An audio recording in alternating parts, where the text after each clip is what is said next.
O relacionamento entre nobres não é algo comum. A maioria das mulheres da nobreza buscavam parceiros que poderiam elevar seu status social, já que possuíam pouco espaço no ramo político, enquanto os homens nobres iam atrás de mulheres de boas famílias para ter uma forte base por trás deles. Mas também há casos em que a pessoa está apenas buscando um belo fantoche para servir de decoração ao seu lado, como é o caso da Caroline. Isso é algo bem ultrapassado agora, já que todos podem ter o desejo de possuir um lindo fantoche ao seu lado. Todos podem ter o desejo de usar a família da outra pessoa como uma forte base. Todos os desejos dependem apenas da ganância para existir. O desejo incontrolável de possuir algo. Caroline está olhando para Raquel, cheia de intenção assassina. Para alguém que é considerada a flor da sociedade, ela tem um olhar bem intenso. Mas como não tem como evitar, Raquel vai apenas ignorar e aproveitar o momento.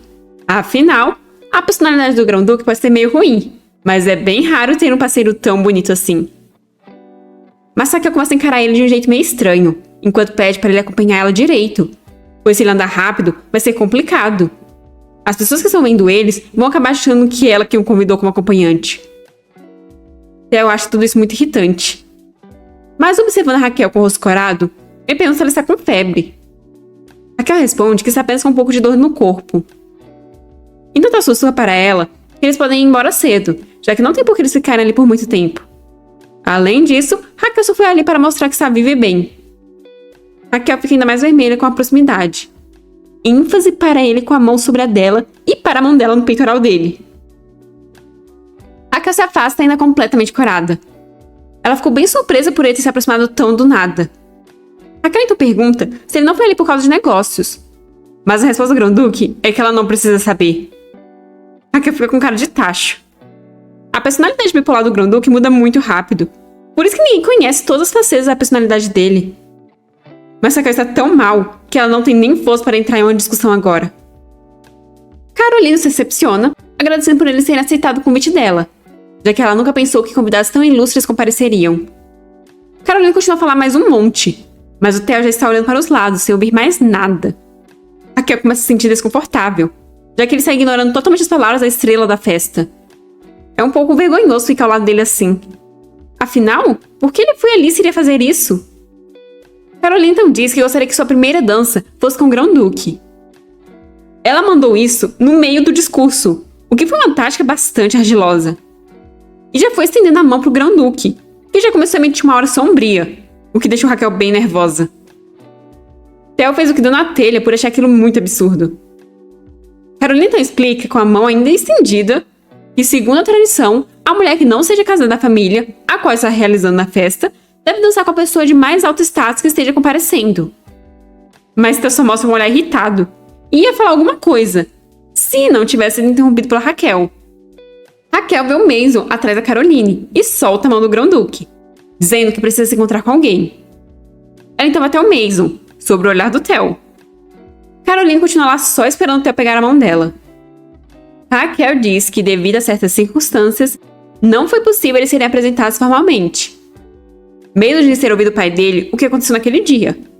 Ele continuou tagarelando que acha que o pai dele acabou ofendendo a duquesa, que foi uma pena ele não estar lá, pois se estivesse aquilo não teria acontecido, que ele não estava se sentindo bem, e tudo isso vai deixando a Raquel irritada, pois ela não acredita em nada que ele está dizendo.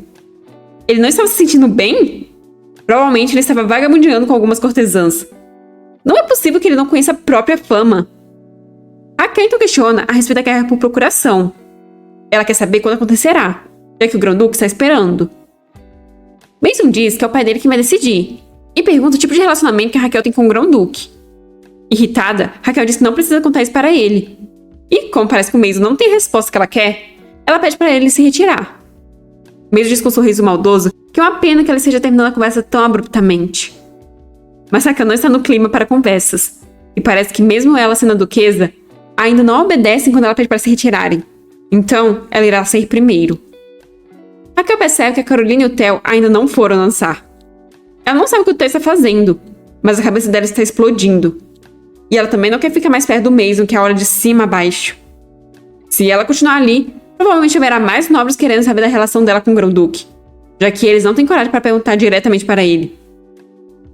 Então ela vai até a varanda. Lá fora está frio. Raquel queria descansar só um pouco. Mas de repente, ela começa a tossir, como se tivesse exagerado. Seu corpo se torna mais pesado. Então alguém vai até a varanda. Raquel informa que quando a pessoa em um lugar, é educado não entrar sem falar antes. Quem a seguiu foi o Mason, que com um sorriso malicioso diz que se ela está chateada por causa do Grão-Duque e da Caroline, ele pode confortá-la. Sem entender nada, Raquel manda ele sair, já que ela não está no clima para conversas. Mason diz que é bom ter uma certa arrogância, mas se ela exagerar muito, as pessoas vão começar a odiá-la. Então ele vai para cima da Raquel e fala para ele não fazer isso. Mas então Caroline entra na varanda também. Mas logo ela sai, fechando as cortinas e falando que eles podem continuar o que estavam fazendo, com a expressão de psicopatas no rosto. Cadê o Grão-Duque que nem está dançando com a Caroline, nem está com a Raquel? Para sabermos a resposta dessa pergunta, vamos voltar um pouco no tempo. Caroline ainda estava com a mão estendida. Não sei como ela não se cansa. Com um sorriso, ela perguntou pro Theo por que eles não começavam a festa juntos, agora que a Duquesa Agnes não está mais ali. Mas o salão apenas ficou no mais completo silêncio. Theo esteve todo esse tempo conversando e acompanhando aquela mulher. Caroline sequer consegue achar uma brecha para se aproximar. Ele tem que olhar para ela. Não existe um único homem que não gostasse dela, seja por puro interesse ou apenas vontade de estar ao lado dela. Ainda mais uma dança, onde os dois corpos se encontram, quando o corpo de uma mulher pressiona o do homem, o deixando nervoso. O Grão-Duque é mesmo um homem? Eles que brilham tanto, que são perfeitos juntos. Eles foram feitos um para o outro. Então por quê? Caroline pergunta se ela cometeu algum erro. E o Grão-Duque pergunta se ela quer que ele liste. Já começa com o fato dela ter ido até ali e retirado a acompanhante dele, sem nem sequer pedir a permissão dele. Ela não é o motivo dele estar ali. Então ele manda ela voltar logo para os adoradores dela, enquanto vai embora. Caroline começa a andar sem rumo, até que chega na varanda. E o resto a gente já sabe. Raquel e Mason são deixados sozinhos ali, o que deixa Raquel muito irritada com a Caroline. Mason comenta que se a Raquel sair agora, haverá muitos rumores. Então ela não tem escolha a não ser ficar ali com ele. Mason vai novamente para cima da Raquel, enquanto pergunta o que ela acha que dois adultos fazem em segredo em um terraço. Raquel ia mandar ele tirar as mãos dela, mas de repente ela fica zonza. Umas mulheres perguntam para Caroline se tem algo acontecendo no terraço, mas Caroline responde que não e fala para elas irem conversar em outro lugar. Enquanto isso, do lado de fora, Mason já está segurando o queijo da Raquel com uma cara de pervertido. Mas, por estar passando mal, ela está fraca demais para reagir. Caroline está rindo quando ela vê que o Theo acaba de chegar. Ele manda ela sair, o que já tira o sorriso rosa da Caroline, pois se ele fizer isso, vai ser como se ele estivesse ali para salvá-la. Theo abre a porta do terraço e se depara com Mason segurando a Raquel praticamente desmaiada. Mason é um nobre do qual Dante raramente fala sobre, mas quando fala, deixa claro que é um ser sem controle e que perde completamente o juízo quando vê mulher. Raquel então levanta o rosto. Ela está tão vermelha que se eu não soubesse que ela está doente, acharia que ela está bêbada. Mas só ver o rosto da Raquel já é o suficiente para o Grão-Duque ficar sombrio. Vendo isso, Mason fica logo assustado. Ele diz que o Theo está entendendo errado, já que ele está apenas ajudando a Duquesa, pois parecia que ela estava com frio. Raquel cai se apoiando no Mason, mas o Grão-Duque logo pega Raquel e diz para o Mason e até o pai dele informar que não importa o que ele faça a partir de agora, aquela guerra por procuração vai acontecer. Theo está completamente irritado, com a Raquel agora apoiada nele. Mason logo sai correndo, enquanto as pessoas ao redor murmuram entre si. No meio disso tudo, vemos a Caroline, que não parece aceitando que as coisas não estejam saindo como ela quer, afundando em sua própria escuridão. Raquel tentou tanto parecer estar bem, mas agora está tudo uma bagunça. Além disso, por que Theo está tão bravo? Raquel informa o Grão-Duque que ela não está se sentindo bem, então pergunta se eles podem sair dali. Ela diz estar muito mal, então começa a tossir. Ela está se apoiando nele enquanto tosse. Vendo ela segurar seu braço, Theo segura a mão dela. Raquel cora com o calor que está recebendo. Ele pede para ela não olhar assim, pois ele apenas fez isso porque é um incômodo que a acompanhante dele não mantém o mínimo de dignidade. Mas uma hora dessas, a dignidade dela já foi completamente prejudicada. Então Theo informa que vai levar ela para casa. Já está amanhecendo. Raquel percebe estar dentro da carruagem do Grão-Duque. O interior está bem quente, já que ele está usando magia para isso. A expressão da Duquesa ainda não é das melhores, Entre gemidos de dor, ela tenta perguntar onde eles estão, mas sem completar a pergunta. Theo entende e diz que eles estão quase chegando, então é para ela focar em descansar. Sem graça, Raquel concorda. É um pouco vergonhoso ela estar dependendo tanto dele, mas por outro lado, ela se sente melhor depois de dormir um pouco. De repente, ela começa a se preocupar com sua aparência, já que ela praticamente desmaiou assim que entrou na carruagem. Enquanto usa a janela de espelho, ela se pergunta se roncou. Ela olha para o Theo e acha que ele está fazendo uma expressão estranha, se perguntando se ela fez alguma coisa. Mas, na verdade, ele não está pensando em nada. Raquel então pergunta se ele não precisa da magia dela hoje, mas Theo diz que irá segurar a mão dela quando precisar. Depois disso, fica um silêncio meio desconfortável. Raquel pensa sobre o que ele havia dito antes. Você não precisa saber o porquê. Não é algo extremamente barato em comparação com deixar seu povo passar fome? Ele não parece ter vontade de falar sobre a maldição. Até mesmo quando descobriu sobre as habilidades dela, e nem mesmo ela sabia, ele não quis falar o motivo, e apenas pediu para segurar as mãos dela. Isso sem dúvida tem alguma relação com a linhagem dos Lexville e o despertar de magos de fogo por várias gerações. Então é óbvio que precisa ser tratado com total segredo. Magos são raros, até mesmo dentro da família imperial. Mas ainda assim, a força desses magos sequer chega aos pés da força do Grão-Duque.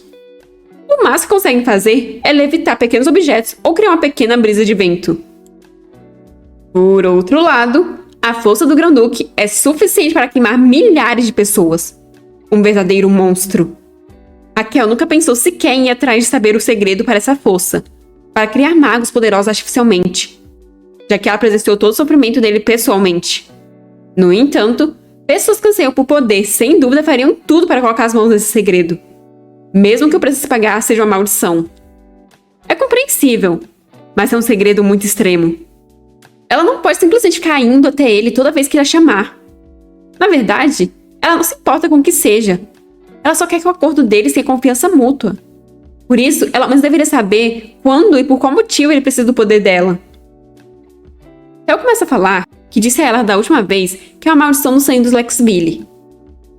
Isso confirma as suspeitas da Raquel de que há conexão. Theo continua a explicação. Ele disse a necessidade de ver muito sangue, um tanto que Raquel não pode nem imaginar. Mas isso é porque o poder mágico dele demanda isso. É como se ele estivesse falando de algo que tem vontade própria. Raquel questiona se então ele segue sempre as ordens do imperador para conseguir ir à guerra. Ela explica que ele e o imperador têm um acordo, o que significa que ele não é leal ao imperador. Raquel questiona sobre o que acontece caso ele não consiga ver o sangue. Ao que o Theo responde não ter escolha, já que isso fará ele ver sangue, assim como ela viu aquela vez nos Waver. Pegando a mão dela, ele diz que quando ela o toca, a maldição por algum motivo se acalma. Raquel percebe que o momento que ele precisa do poder dela é quando ele tem a necessidade de ver sangue, assim como foi nos Waver. Eles já estão em frente à mansão se encarando. As palavras sobre o toque dela acalmar ele ecoam na mente da Raquel. Então ela pergunta se pode tocá-lo, já indo em direção ao rosto dele com sua mão. A maldição que ele se refere parece ser seu próprio poder mágico. Isso deu a ele uma força inimaginável, mas o preço foi pago com sua própria força vital. Arthur chega informando, todo contente, que a mocinha foi ali, pessoalmente para recebê-la. O cara vê a situação e pergunta o que eles estão fazendo. Rapidamente, Raquel se afasta do Theo, e toda nervosa, começa a perguntar quem seria. Nem ela sabe o que estava fazendo. Liz chega toda fofinha cumprimentando a irmã, o que rapidamente deixa Raquel toda radiante. Liz fala que estava com saudades da irmã, e Raquel diz que também estava, e que ela está muito feliz por ela ter ido recebê-la. Liz diz querer um abraço, e Raquel diz também querer. No entanto, ela pode acabar pegando o resfriado da Raquel. Finalmente o Theo é notado. Liz e Theo se encaram com expressões fechadas e sombrias, enquanto Raquel, toda radiante, apresenta sua irmã pro Grão-Duque. Ela diz que como não está muito bem naquele dia, ela irá apresentá-los melhor da próxima vez. Com um sorriso maldoso, Theo pergunta sua irmãzinha, e diz que elas nem se parecem. O sol finalmente está saindo, iluminando tudo, em uma bela cena. O Grão-Duque está partindo. A mulher que o acompanhava não está mais ali. Tudo que resta agora é um assento vazio, deixando a sensação de vazio. Isso seria solidão? Mas isso sequer combina com o Theo. Uma mulher fraca que mal conseguia andar, mesmo apoiado no braço dele. Bochechas vermelhas, como se fosse explodir com o mais sutil dos toques. Um corpo tão frágil que parece que se quebrará com um simples aperto e... Será que ele deve se livrar das coisas irritantes? Não. Com um sorriso, ele pensa que se for para se livrar de algo irritante, então César seria começar com aquele império. Mas ele não pode simplesmente destruir o mundo. Além disso, parece que a duquesa está criando alguém bem interessante. Quando eles foram apresentados e seus olhos se encararam, a menina rapidamente segurou a roupa da irmã, se agarrou na Raquel e, com lágrimas nos olhos, disse estar com medo do Theo. Raquel foi totalmente pega de surpresa, mas vendo que sua irmã estava desconfortável, ela entrou no modo de mandar o incômodo embora, dizendo que a irmã dela era um pouco tímida. Então, da próxima vez, ela iria apresentá-los adequadamente. Ela agradece pelo dia, mas se despede dele. Theo ficou sem entender nada, enquanto Arthur caía na gargalhada. Pelo relato do Dante, Theo sabia que aquela menina era a filha ilegítima do Duque Agnus. Ela tem apenas 8 anos, a idade onde as crianças normalmente são ingênuas e, de certa forma, estúpidas. No entanto, parecia que aquela menina estava buscando toda a atenção e bajulação da irmã. O olhar que ela deu enquanto segurava a mão da duquesa foi como se ela estivesse gabando e falando na cara dele: "Eu venci." Theo é recebido pelo mordomo, que pergunta se ele fez uma boa viagem.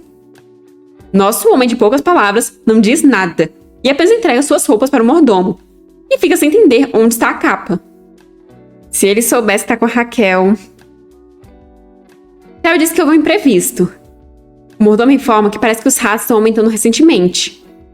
Mais e mais estão começando a duvidar das ações do Theo. Pode ter sido o imperador, já que aquele homem odeia o fato de que, mesmo fazendo tudo o que é mandado, ainda recebe ameaças e é ignorado. Então, ele deve estar bem curioso com as intenções do Theo e morrendo de vontade de descobrir os segredos do grão-ducado.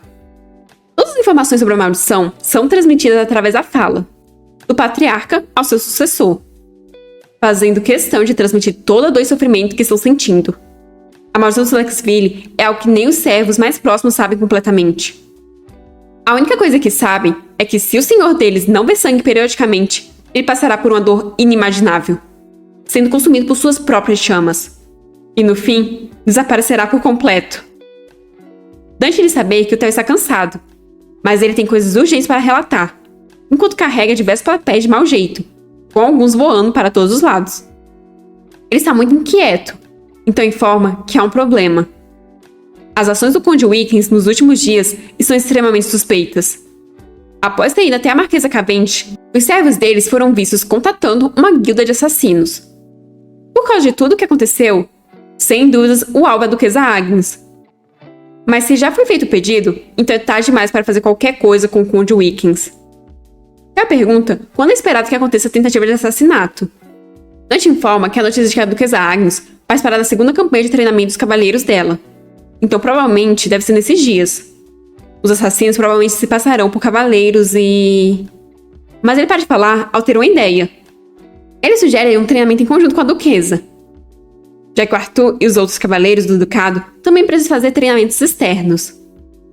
Tanto Theo quanto Arthur estão sem entender a sugestão, mas ele te explica que isso ajudará a completar o objetivo de proteger a duquesa, e se tudo ocorrer bem, ele ainda poderá ficar ao lado dela com mais naturalidade. Theo concorda, e ia pedir para Dante escrever uma carta para ela, mas ao se lembrar dela pedindo para tocá-lo, ele muda de ideia e resolve escrever o pedido ele mesmo. Dante, Arthur e a gente já está sentindo amor no ar. A carta que o Theo escreveu dizia que ele ouviu que em breve seria feita a segunda campanha de treinamento dos cavaleiros dela, e ele acredita que ela queira saber quão fortes os cavaleiros elas são. Então ele sugere que eles usem essa oportunidade para fortalecer laços e realizar um treinamento em conjunto. Lendo a carta, Raquel pensa que não teria problemas. Os cavaleiros do Grão-Ducado Lexville são a elite da elite. Nos campos de batalha, eles são a força principal do Império, tendo o Grão-Duque lutando em sua vanguarda. Só por ter a oportunidade de treinar com eles, já seria um grande avanço para os cavaleiros dela. Raquel fica feliz só de imaginar o Rupert comemorando ter se tornado o mestre da espada muito mais rápido que na história original. E ela pensa que valeu a pena roubar o Cavaleiro da Santa. Ela se pergunta por que o Grão-Duque veio com sugestão tão boa. Para falar a verdade, a questão da Raquel ficou tão ruim que ela não estava planejando participar dessa segunda campanha. E provavelmente, por causa da febre que ela teve, as memórias do que aconteceu na festa estão fragmentadas. Rumores de que ela possui uma fraca determinação podem começar a se espalhar entre os nobres. Mas ela para o seu pensamento ao perceber algo nas letras miúdas da carta. Na carta, Theo pede para preparar todas as refeições necessárias aos cavaleiros que irão se mobilizar para o treinamento conjunto, mas todos os custos serão por conta dele. Ao ouvir que será por conta dele, Raquel dá um sorriso meio maléfico, enquanto pensa que essa é uma bela oportunidade para ela ver o quão rico o Grão-Ducado é. Eles definitivamente precisam de bastante fartura. Mas ela fica irritada ao perceber que ela que tem que tomar a decisão final. Mas parece que ele já decidiu tudo por si só. Nesse momento, Marcos chega abrindo a porta com toda a força e gritando pela Raquel. Raquel se assusta com essa súbita aparição. Antes do Marcos se desculpar por seu desrespeito, ele pede para Raquel ouvir logo o que ele tem a dizer, porque é algo urgente. Ele está todo ofegante. Raquel pede para ele falar. Então ele conta que o Conde Wickens entrou em contato com uma guilda de assassinos e provavelmente o alvo é a Raquel. Marcos já informou os cavaleiros para que eles aumentem a segurança, mas as coisas podem ficar perigosas se a Raquel passar do treinamento ou de outras atividades externas. Mas vemos que alguém está ouvindo a conversa escondido, e pelo tamanho das pernas, podemos imaginar se tratar da Liz. Raquel nega isso, dizendo que provavelmente ela estará muito mais segura durante o treinamento. Então ela entrega a carta para Marcos ver do que ela está falando. Marcos percebe que será impossível ter qualquer problema com o Grão-Duque ali, e Raquel concorda. Mas Marcos informa que eles têm outro problema, o que faz Raquel querer desistir. Marcos diz que parece que os rumores sobre a jovem senhorita começaram a se espalhar na prisão. E as duas principais culpadas disso é aquela mulher chamada Ans, que foi presa no passado, e a empregada que foi presa recentemente. Não se sabe como isso ficou tão grande na prisão, mas chegou ao ponto em que praticamente todos os detentos sabem que a jovem senhorita... Mas então Liz entra na sala para interromper o Marcos. Com um doce sorriso, ela chama sua irmã. Raquel fica radiante ao ver a irmã, e Marcos solta um engolinho em seco com o susto dela ter aparecido bem na hora que ele estava falando dela. Raquel se pergunta se eles ouviram o começo da conversa, já que isso poderia acabar a preocupando. Toda corada, Liz diz que queria dar um abraço na Raquel, porém ela está doente. Então ela pergunta se a Raquel está ocupada. Raquel não consegue aguentar toda a fofura. Então ela rapidamente se livra do Marcos, dizendo que eles irão conversar mais tarde. Ela estende os braços, pedindo para Liz ir até ela e lhe dar um grande abraço, o que a menina prontamente faz, se aconchegando nos braços da irmã. Chegou o dia da segunda campanha de treinamento. Raquel está dando uma risada vilanesca devido ao grande número de coisas que ela comprou com o dinheiro do Grão-Duque. Ela comprou diversos mantimentos para o treinamento, e fez questão de comprar só das coisas mais caras. Ela sente um pouco de peso na consciência, mas ela teve permissão para fazer isso. Ela escreveu uma carta para o Grão-Duque, dizendo que não é necessário enviar uma resposta, já que tudo foi decidido por ele mesmo. Mas, de qualquer forma, ela recebeu o cheque em branco que ele enviou. Então ela pede que ele não a culpe caso acabe saindo muito caro, já que foi ele mesmo quem enviou aquilo. Theo riu lendo a carta, e respondeu que ela pode fazer o que quiser. Essa foi a resposta mais curta que Raquel já recebeu na vida. Mas, pelo menos, foi uma resposta. Agora Raquel está toda felizinha, se achando muito rica. Ela não sabe se o Theo sabe que o Ducado Agnes está passando por problemas financeiros. Mas ter dado um cheque em branco foi a mesma coisa de ter dado um peixe a um gato. Como ele falou que ela pode fazer como quiser, ela irá aproveitar ao máximo. Os mantimentos para o treinamento estão prontos. Os cavaleiros, que respeitam a Raquel mais que o normal por algum motivo que ela desconhece, também são prontos e determinados. Na verdade, eles estão empolgados com o fato do que ser conseguido um treinamento em conjunto com os Lexville, e eles estão com sangue nos olhos para mostrarem sua força. O tempo também está perfeito. Raquel lacrimeja pensando que seria o clima perfeito para dar uma volta com a Liz. Theo está partindo para a casa da Raquel junto do Arthur, enquanto Dante ficará cuidando das coisas por ali. Liz diz a Bella que ela gostaria de fazer uma coisa. Bella pergunta o que seria, ao que Liz responde que ela quer ir até a prisão. Tem algumas pessoas que Liz precisa ver, então ela pede ajuda a Bella. Bella informa de que ela não pode ir até a prisão. Se a Duquesa descobrir, sem dúvidas ela iria ficar furiosa. Mas Liz diz que ela pode ir sem que a Raquel descubra. Bella perde seu vestido, e tentando fazer a Liz desistir daquela ideia, ela diz que não há nada que aconteça dentro do ducado que não chegue até a Duquesa. Liz dá de ombros. Pelo visto, ela terá que cuidar disso ela mesma. Então ela diz que a Bella já pode sair. Nervosa, a Bella diz que a prisão é um lugar muito perigoso e não tem nada de bom. Mas a Liz a corta, dizendo com a expressão de psicopata que ela já falou o que quer. E se ela quer uma coisa, então ela vai conseguir. Bella fica parada em silêncio por um tempo, mas por fim ela se curva. Liz gosta que ela não precisa esconder seus sentimentos perto da Bella. Então, ela passa os braços ao redor da cintura da Bella, a envolvendo em um abraço. Bella é uma mulher muito gentil, e por isso, a Liz gosta tanto dela. Mas se a Bella continuar impedindo assim, Liz pode acabar ficando irritada. Bella parece desconfortável naquele abraço, enquanto Liz sorri bem plena e relaxada. Mas como a Bella é um presente da irmã dela, mesmo que quebre, Liz ainda não a jogará fora. Liz diz gostar muito da Bella, mas Bella ainda parece assustada. Com um sorriso, Liz pede para Bella levar ela até a prisão.